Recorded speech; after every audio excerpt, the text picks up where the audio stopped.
I am finally back. I'm working with a super budgety setup right now, and I'll probably post a photo of that later on the community tab. But for now, we'll actually talk about the topic of the day, and later on I'll tell you a little bit more about what's been going on. So what I really want to talk about and have been wanting to talk about for a few days now is the Smite community skin concept voting for 2019.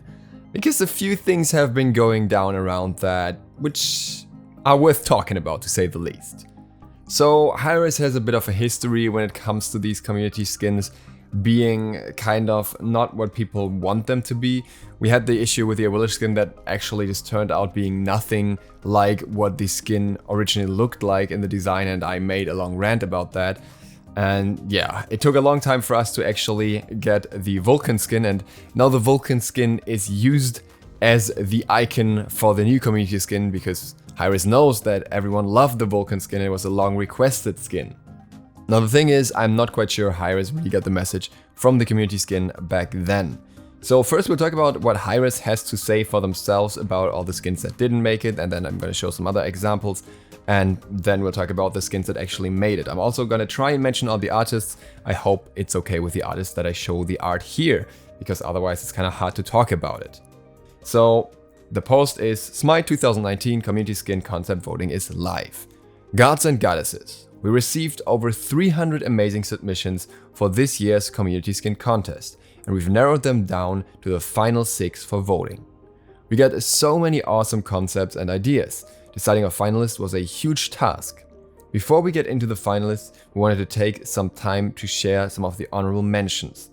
And the first one here is already a big one. So the first concept is Casino Queen Hera. And this concept blew up on Reddit with 2.8k upvotes, which is way above what most other posts get. And you can see it's a really cool design for Argus, who really stands out here with this kind of slot machine design and various other elements.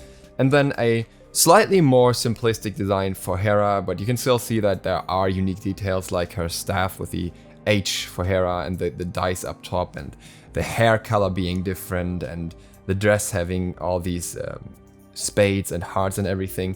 So it's not like it's just Argus that was changed in this.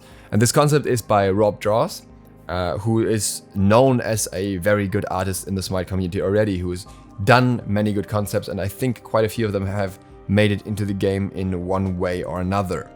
Now I will say beforehand that that may be part of the reason why this one didn't make it. And if Hera addressed it like that and said, Rob Draws just has a ton of concepts that are already in the game and we want to give someone else a chance, I'd be like, yeah, okay, I can understand that. But that was not their reasoning. Their reasoning was, we were immediately drawn to how fun Argus was in this concept. After some heated discussion, the team decided that while Argus was very strong, there weren't enough interesting aspects to Hera's depiction. As Hera is the playable character, it's very important to us that she's the star of any skin. And here I gotta wonder, is Hera really the star of any skin? Looking at her other skins, is it really Hera that stands out? Are we not looking more at the design of Argus in each skin? Are not Argus and Hera always shown together when it comes to the skin spotlights and to the card art? Hera is not the focus point of what Hera and Argus are as a god design as a whole, and that was very clear from the beginning. And while Argus is present a little less now with a longer cooldown, he still is a very core element. And on top of that, Hera most certainly doesn't look like her normal skin here, like I said. She doesn't look super different, but there are still enough distinct differences to tell her apart from the default skin and not have a feeling that you're playing Hera in the default skin at all. And there are actually many other skins in Smite that take less changes to the main character, where there's no pet present at all. So I really don't understand that point, and it will get a little bit weirder later down the road when we're looking at the concept that made it. The next one is Chimera Cerebus by Bfish123. Now this skin, I think it stands out for sure. It's very different from the skins he has, and a lot of Cerberus skins right now are very similar.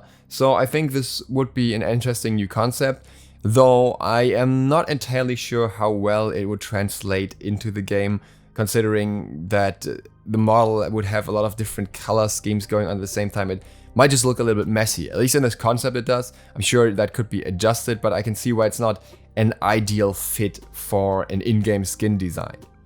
The reason again is another one here though.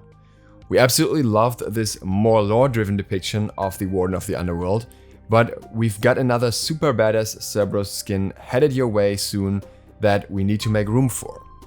Now this is something that I again don't really understand, because I don't think a skin being planned by Hi-Rez for a god should have any influence on a community skin, because the community votes for a skin once a year, so there will be skins for most gods throughout the year, and I don't really see why this should be a primary reason to not select a skin.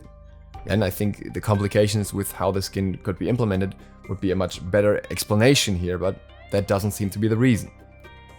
And then we have Sweet Tooth Jormungandr. This is by Protein Jesus, brilliant name, and I think this skin concept looks nice, but similar to Belly Achy Mir, it's not the first of its kind and not super creative in that sense. I think it looks cool and I think the execution is very nice, but I would also not be opposed to this not making it to the finalists if the demand is that the skins should be relatively unique and new and creative. At the end, the community would decide if this skin would fit that theme, but especially considering how many other skin concepts we've also seen for Jormungandr so far that were unique in one way or another, I can be okay with this one not being a primary choice. I still like it very much and I would like if it made it into the game, but again, it's not something where I'd be super upset if other skins were selected over this.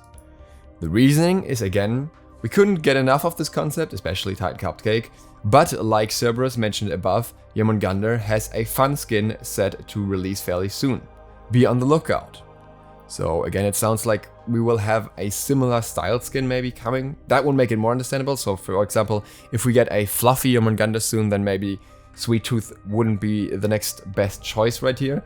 But at the same time, if it's what the community wants, it's what the community wants, and it's not really up to Hi-Rez to decide, in my opinion. Well, it is in the end, as we can see, but it shouldn't be who or what is coming into the game next just based on their own skin release schedule.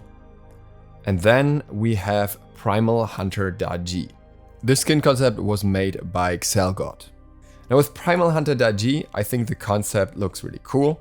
It's a gender band skin, we have a male Daji here, and there's this whole bone theme around it, this wolf theme, so I think this is really, really nicely executed.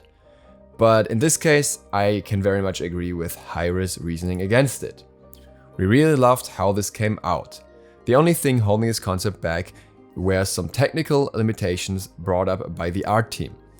Reinterpreting female goddesses into male comes with a tremendous amount of work to ensure that animations look accurate.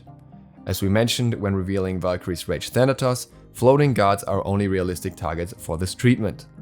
And yeah, I can see where they're coming from.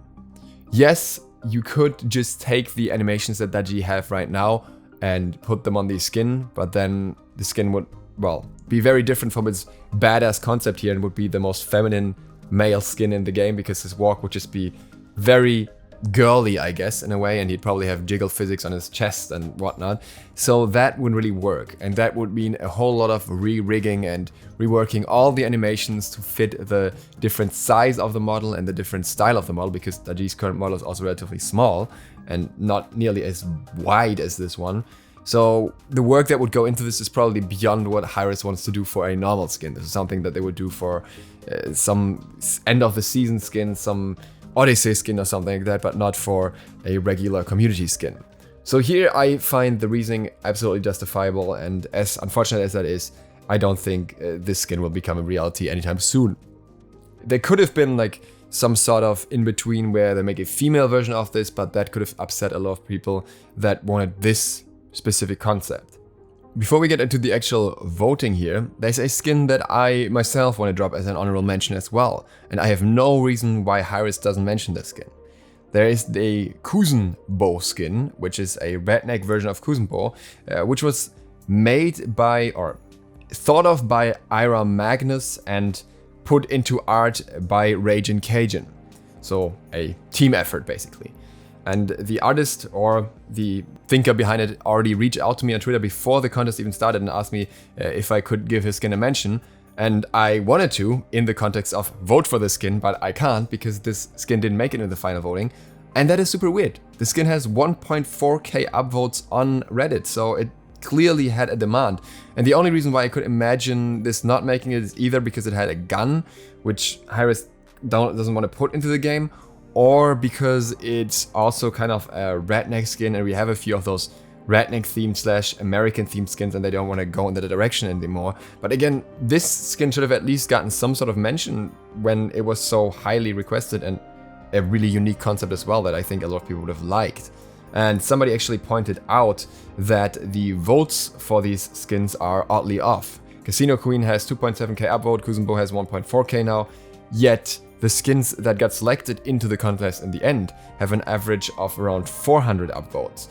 And this average more specifically means that none of it made it above 1000 and some are less than 200 upvotes. But let's look into them, shall we? The first one that we have here is Badlands Nemesis by Derasman. I mean, it's a new skin for Nemesis, I guess. It stands out a little bit, I suppose, because it has some unique elements to it that we haven't really seen before on Nemesis. But at the same time, it's not super far from some of the textiles and similar that she already has, and B, more importantly, not nearly unique enough in my opinion to justify another Nemesis skin. Nemesis has a ton of skins, and as much as I love Nemesis as a character, I think she really has too many skins. So if other gods are basically justified by getting a skin soon, and they shouldn't get another skin because they get a skin soon, for Nemesis is suddenly somehow not a problem anymore? I don't get it. Like, even if she doesn't get a skin soon, she has enough. And I don't think the skin would, to be honest, sell particularly well, because most Nemesis players already have a preferred skin at this point, and most other players probably don't really care about it all too much. You're not gonna start playing Nemesis because of this skin. I'm not trying to be mean to the artist here, I just think it's not really a concept that would have much of a reason to be chosen over others. And we have a similar situation with the next skin, which is Kawaii Hera by SLOTH C. Now, no disrespect to the artist here. I'm sure they put a lot of work into the skin and they like the skin. But again, I don't understand how the Casino Hera doesn't make it in, because Hera herself is not unique enough, but this Kawaii skin here does, where the Hera skin itself is also not very much standing out. It's just a default Kawaii style. And B, Kawaii skins are all but unique at this point.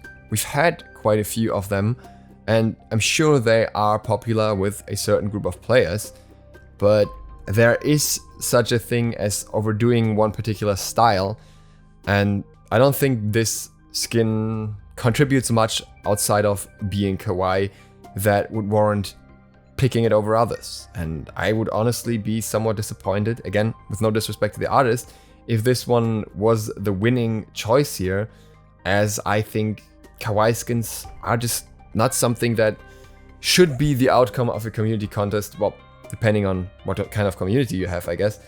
But, well, we'll see. We'll see if people actually vote for the skin. It would be very interesting if this makes it like close to winning or actually wins. Then I maybe just misunderstand or guess wrong about what the Smite community likes. But I personally don't see much of an appeal in what this skin represents or why it should be there over others. And again, that's not the artist's fault, but it's kind of frustrating for us and the artist now. Third one is Cupcake Capri by Jade Rapbit.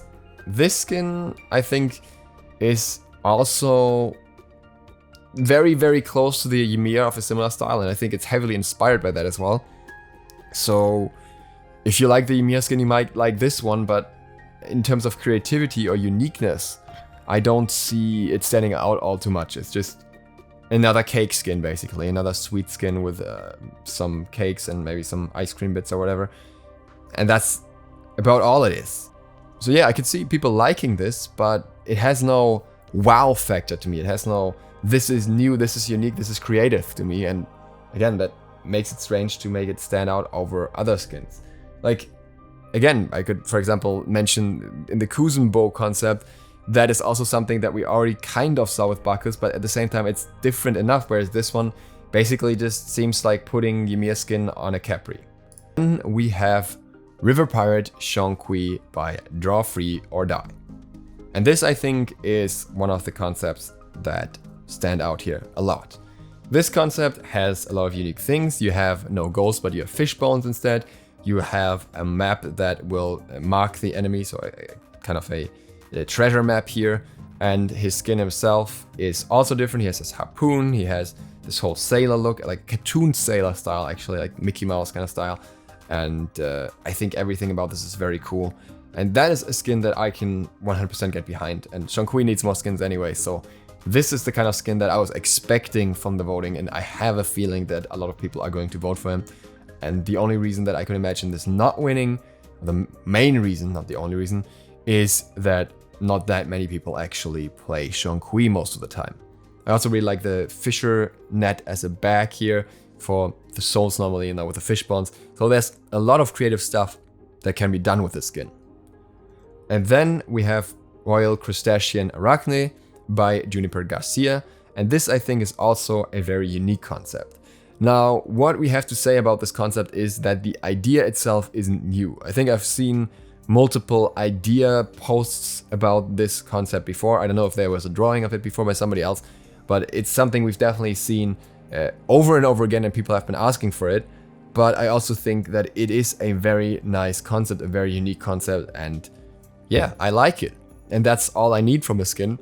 So for me, this is also one of the stronger contenders for the ones that might make it further. And what's also interesting here is that we don't see the designs of how the abilities could look like, meaning there's a lot of room for creative freedom in this case, for example, putting in some sort of net as well, where the mini crabs could walk around instead of spiders or something like that. And we'll see about that. And I also like that it's not the classic spider style for Arachne for once, because she really has a lot of skins that rely heavily on her base spider design. What's also interesting is that this skin made it in, even though it seems we're gonna get a cutesy Arachne skin very, very soon. So again, this reasoning of what is released soon or is released now doesn't really seem to be used equally for every skin that makes it in. So don't know how to feel about that. And that is my take on the concept as a whole and on the skins. I wish there was some more variety. I wish there were some more restrictions in not reusing concept styles that were already there on other gods, or at least making them more unique in that regard. And I really wish that Hera would just release some guidelines for what exactly they expect that make it clearer that a skin like the Casino Hera wouldn't make it in the first place, so the artist doesn't spend their time on making it to then just hear that it's not gonna make it for reasons that weren't really clear beforehand. And with that, thank you guys very much for watching. A little update from me on the side here. I am in Australia now. Probably talk about that in the future. I'm still on a little bit of a, well, temporary setup right now because I am in a living situation right now where I can't record all the time. It's all a little bit more complicated. So I can't promise videos every day for now, and I will see how I can fit that in. And you will see that some of them may be a little bit longer in return for that, possibly, because when I have time to record, I want to invest a little bit more time into it. So we'll see how that develops over time, and the situation should change latest in around 3 months. We'll see when exactly and how exactly that will go. But for now, you're updated, and if you want to hear more about that, I probably post about it on Twitter or in my community tab occasionally, so you can stay updated in any regard here. If you're from the Oceanic servers and you would like to play with me, feel free to hit me up on my Discord, on my Twitter, or wherever really, and I will try to get back to you. Ideally, mention your in-game name. And with that, thank you guys very much for watching. If you're new to the channel, feel free to sub button and maybe the bell, it really helps me out. And other than that, see you for the next one soon. DukeSloth out.